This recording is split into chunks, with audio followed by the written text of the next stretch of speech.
Hey guys, Rachele here with Amethyst Ascension. If you are new here, welcome. And if you are returning, thank you so much for joining me again. So today I'm going to be doing a hashtag. This one is, I don't have it right here in front of me. I can't remember. It's like the soul spread or something like that. It will be obviously in the description and probably on the thumbnail also. But this was started by the beautiful ladies, Marlena Teresa and Lennon Smith. And I will be putting links down below to both of their videos. Fabulous readings. Please go and check them out. But a lot of people are currently reading the Walk Through the Forest of Souls. And this is one of the spreads that was in this particular book by the late, great Rachel Pollack. Now, it is on page 50, and it is a series of 4 questions. What is the soul? How do we make / create the soul? Or how do we make, create soul? Not the soul, but soul. What does it demand of us, and what does it give us? So I have decided to use 2 decks. Let me get this out of the way over here. One is one of my soul decks, the Light Seers, and I want to use the Archetypes deck by Kim Krantz. Now, I'm probably going to have to read out of the book for this one because I don't have them all memorized. But that one I don't. So, I'm going to do just a, one of each out of these decks for each question. So, the first question, I just wrote them down here. My little Post-it notes, which I have all over the place. Okay, so the first question is, what is the soul? What is the soul? Let me shuffle these up a couple of times.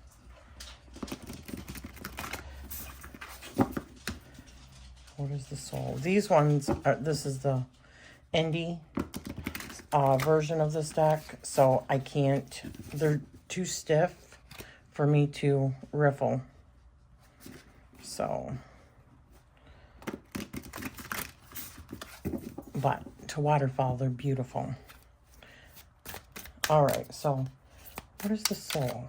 1 card only, or I'll take the top one. What is the soul? There it is. Ace of Cups. What is the soul?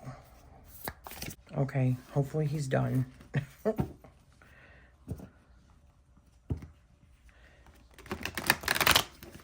What is the soul? What is the soul?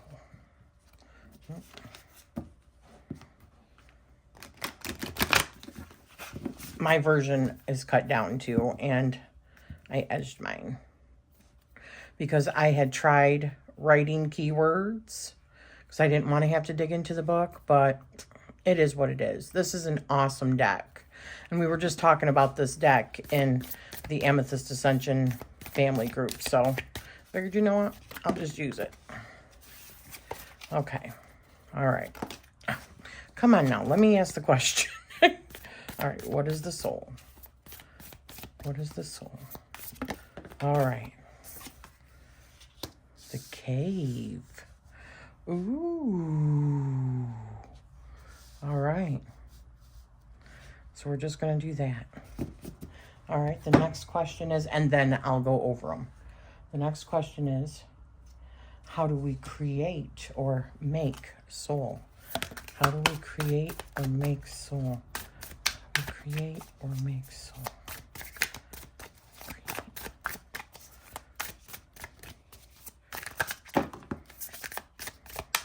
Oh, come on. 1 card, please. There it is. Oh. All right. How do we create? Make soul. How do we make soul?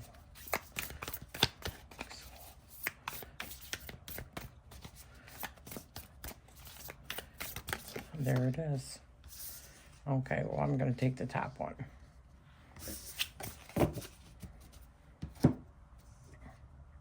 The next question is, what does the soul demand of us? What does the soul demand of us? What does the soul demand of us? Okay. What does the soul demand of us? What does the soul demand of us? All right, there's our answer.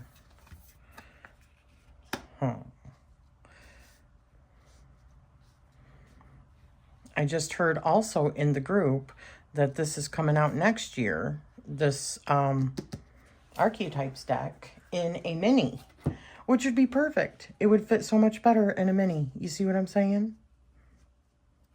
All right. All right, and the last question, what does it give us? What does it give us?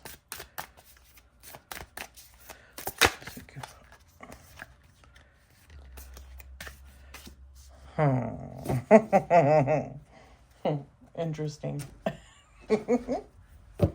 All right. What does it give us? Oh.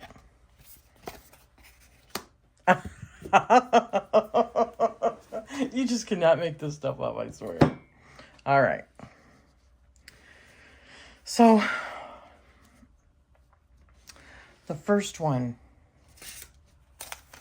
What is the soul? Ace of Cups. I mean, gosh, that looks like the soul is being created. I think it is the desire to come down and experience. I see the way that I see things, like as far as God goes, and I probably should talk about this a little bit, and it pertains to how I see soul. I believe that mass consciousness or consciousness itself is what God is. And soul, that is soul, but individual souls, because I look at like oversouls and individual souls like different. I believe that this life, it's only like a small portion of that bigger soul, oversoul that is in this lifetime. And so it's almost like sparks of that when we want to come and experience and experience emotion, what it's like. I almost feel like Earth is like a training ground for just escalating or experiencing things for the soul. And then that little spark, there's always a string still connected. So we are feeding data right back into like the oversoul or like mass consciousness or Christ consciousness, whatever you want to call it. That's how I see like this big sentient energy that is everything, but no thing also. So that's what I believe our earthly soul is. Let's see what it says about the cave. Let's see what it says about the cave. Look in the beginning. So this would be places, 127.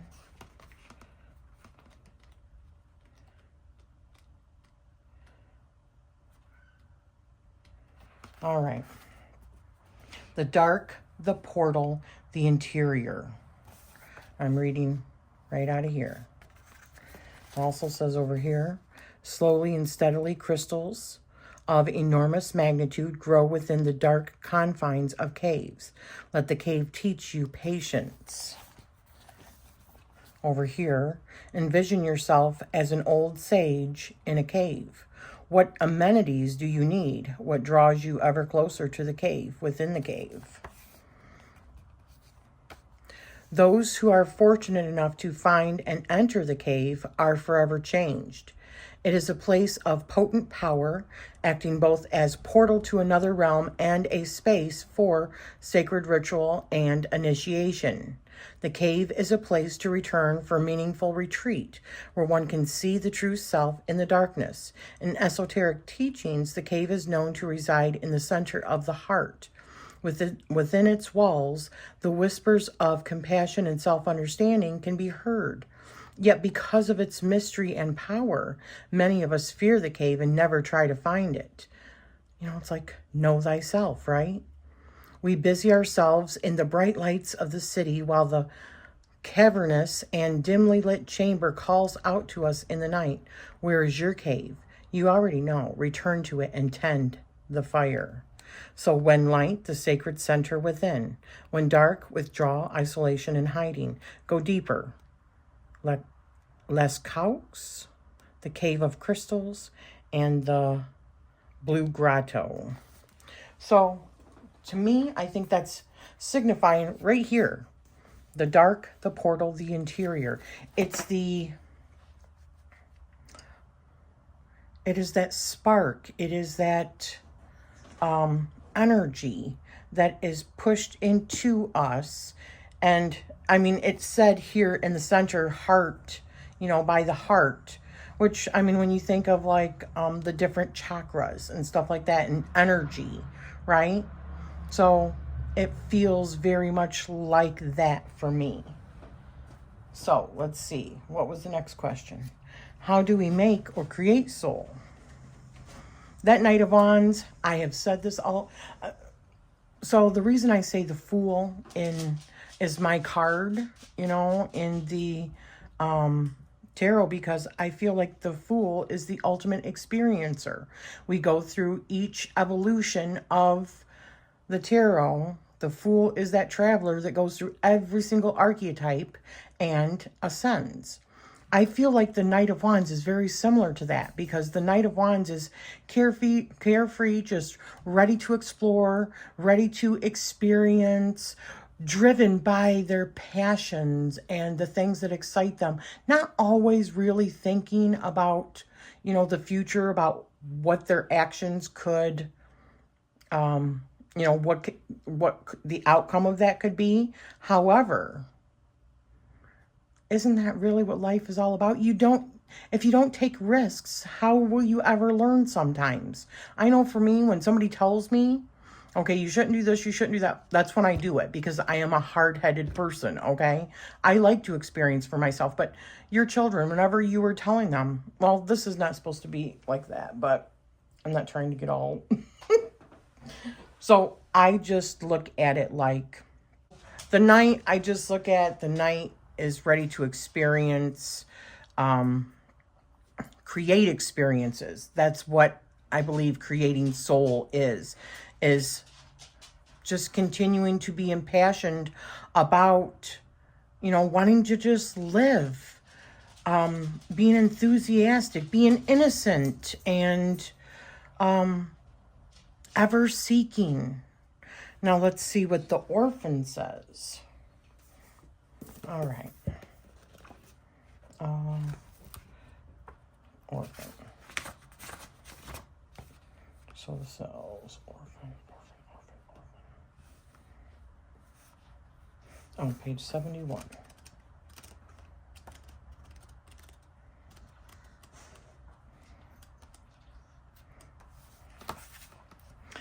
The wounded child, the abandoned, the beggar. Access this archetype through creative acts like drawing, painting, or writing.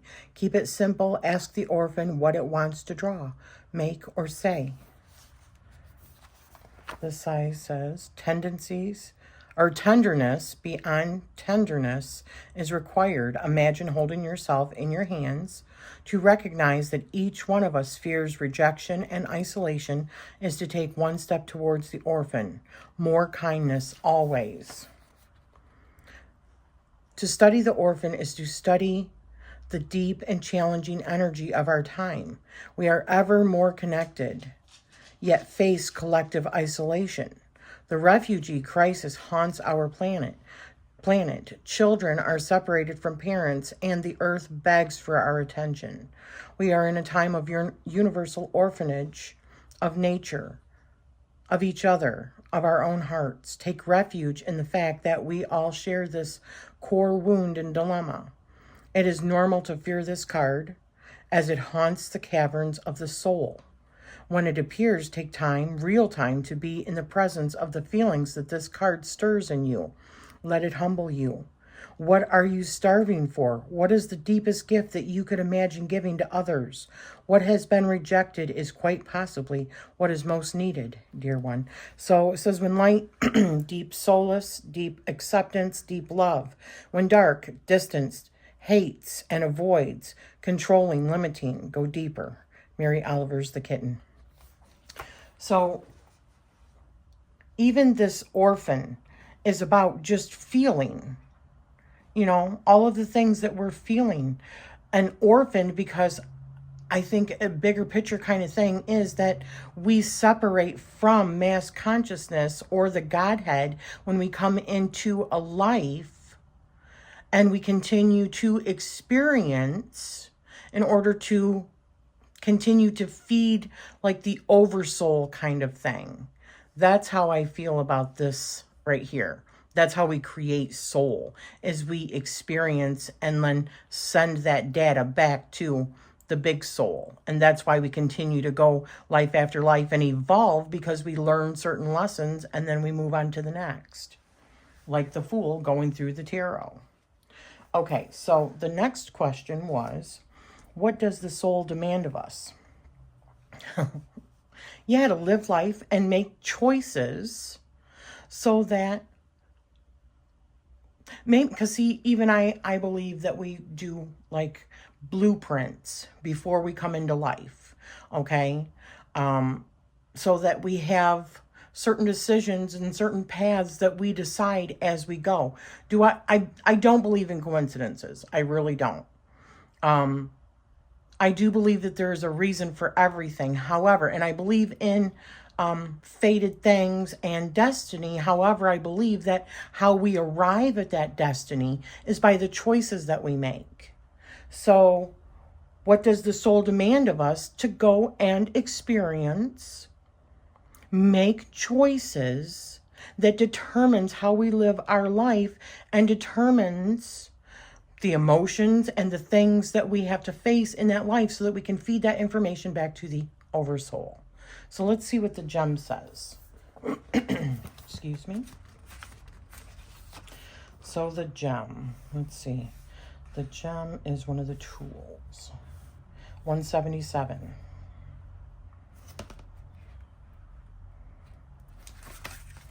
So the diamond, the gold, the inner treasure. And then that's what the keywords are here. And then it says, the moments of your life that glimmer are clues to where the gem resides. Don't covet the sparkling diamond of another. The gem is like a fingerprint, never to be repeated again. Find yours. So like your story, right? In mythology, the diamond is often linked to the daemon, or inner light, that leads us towards our true self, our purpose, our destiny. What does the soul demand of us? Exactly. So there are infinite names for the gem. It is also known as the jewel, the star, the talent, the gift, the gold. One thing for certain is that it is found deep within a substance that is very much unlike it. For example, a diamond in the rough. The gem always stands in contrast to its surroundings. You can't find it when you are among comforts and pleasantries. Precious stones develop slowly deep in the earth amid pressure and darkness. Discovering the gem requires a descent beneath the surface, where there is no definitive map.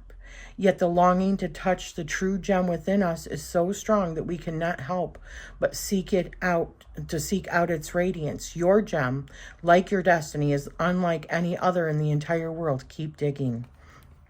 So one light, unique, shining, generative, and irreplaceable. When dark, envy, greed, grasping go deeper. Legend of the Crystal Skulls, Leonard Cohen's Diamonds in the Mine. So to me,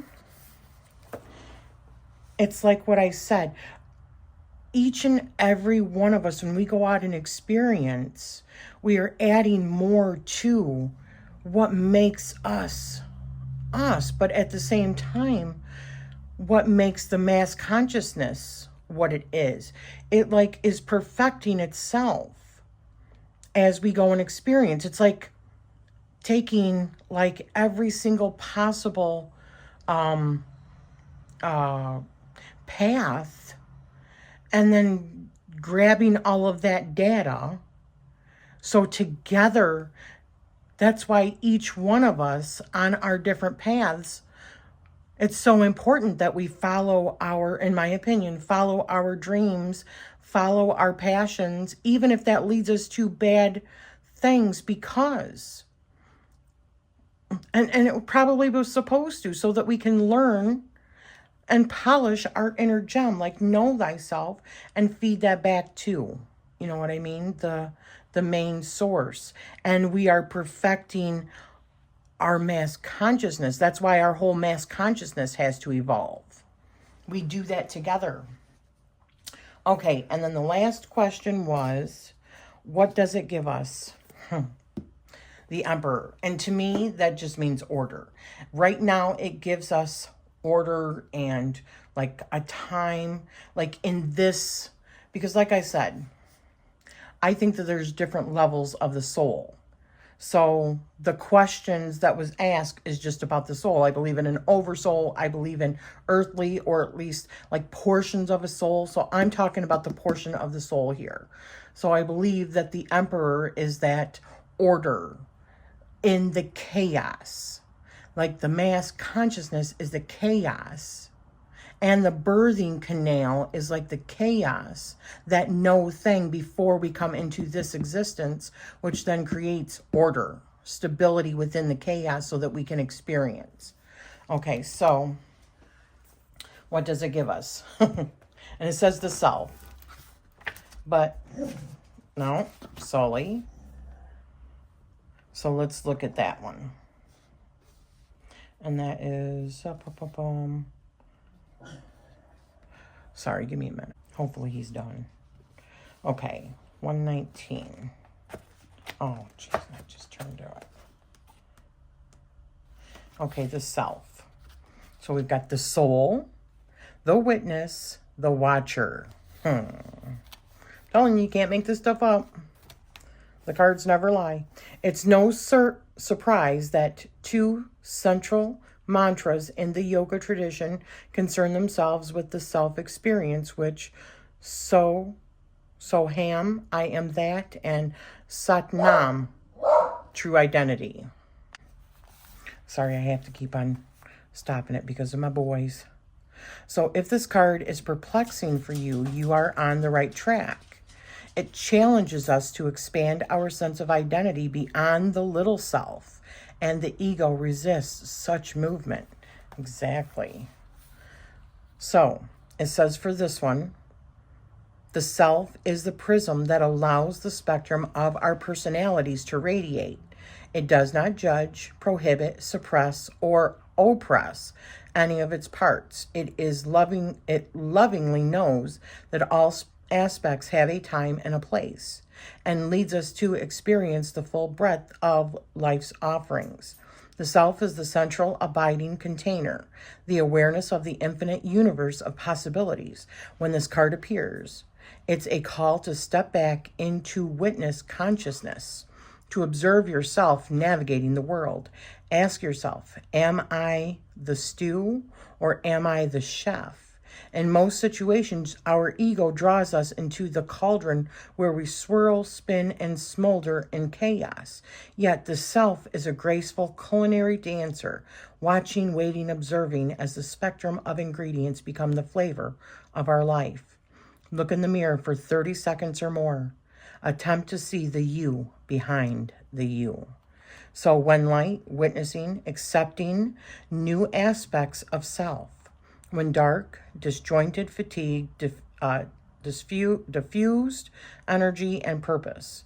Go deeper. Watch Robert Bly read Kabir's poem, This Clay Jug.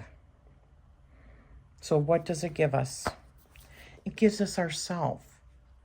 That's why I think in each life, our aim is to know thyself so that we can, that is our mission, more or less. That's what I feel like. Our mission truly each time, this is my belief, my opinion, that we are here to know thyself, feed that information back to the Oversoul. And if we choose to come back to another life, then it starts that whole process over again. That doesn't mean, though, that we don't evolve several times, have several different, in my opinion, several different ascensions of our soul. Almost like upgrading, almost like taking in more energy at each time that we learn a crucial lesson in our life. So this was really freaking excellent reading. And, I do honestly believe that the way that the tarot works and why it works is because it is just relaying what we already knew. It's just a vehicle for us to explore what we already know and put it to words. So thank you for spending this time with me, and I am sending you love always.